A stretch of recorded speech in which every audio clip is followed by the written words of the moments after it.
नमस्कार, times of Swaraj में आप सबों का स्वागत है और मैं हूं संतोष सिंह। और आज हम टाइम्स ऑफ स्वराज में चर्चा करना चाहते हैं कि नीतीश कुमार 2005 से अगर आप उनको देखें तो हमेशा उनका एक्शन ये रहता है, चाहे उनकी राजनीतिक हैसियत कुछ भी रही हो। 2010 में तो वो खुद अकेले बहुमत के करीब थे, लेकिन 2010 के बाद लगातार वो बहुमत से दूर होते गए और एक दौर तो ऐसा आया कि अब तीसरे नंबर की पार्टी हो गए।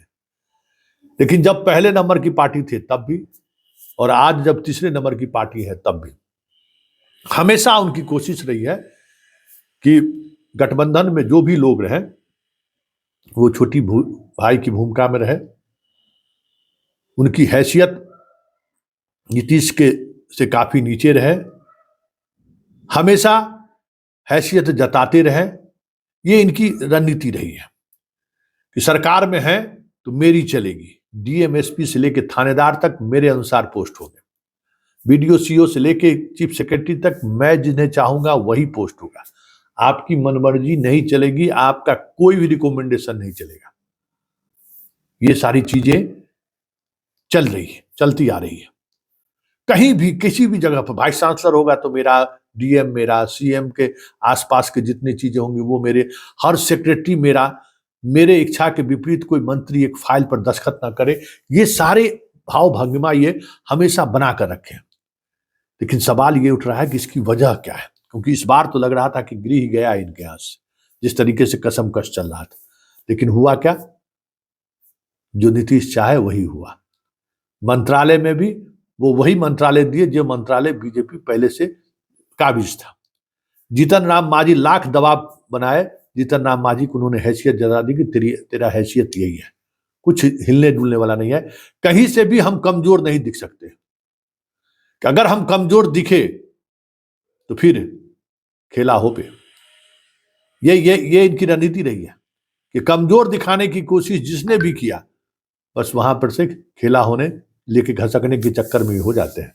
वैसे ये राजनीति कितने दिनों तक चलेगी कहना मुश्किल है। सब लोग कह रहे हैं कि ये तो इनकी अंतिम पाली है, स्वाभाविक तौर पर दिख भी रहा है।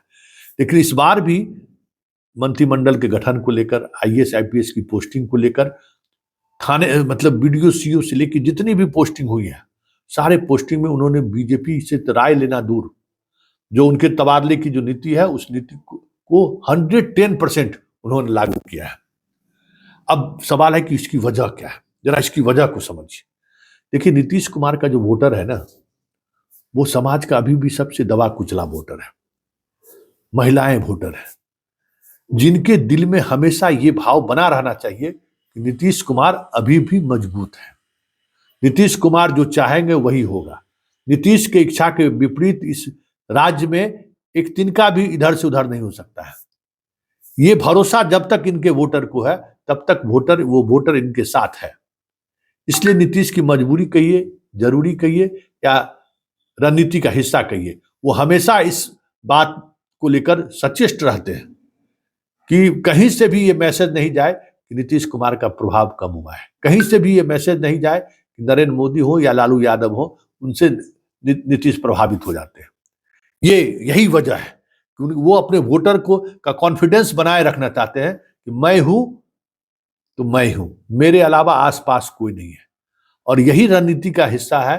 कुछ मुसलमान भी इनको वोट कर देते हैं और सामान्य वर्ग के सभी लोग, सभी जाति के लोग इनके डेवलपमेंट पर, इनके इसी कॉन्फिडेंस पर मोहित होकर लोग वोट करते आ रहे हैं। और ये वोट का प्रतिशत जिस तरीके से कम होता है, एक मार्जिन में रहता ही रहता है, जो बीजेपी के लिए भी जरूरत है और आरजेडी के लिए भी जरूरत है सत्ता में बने रहने के लिए।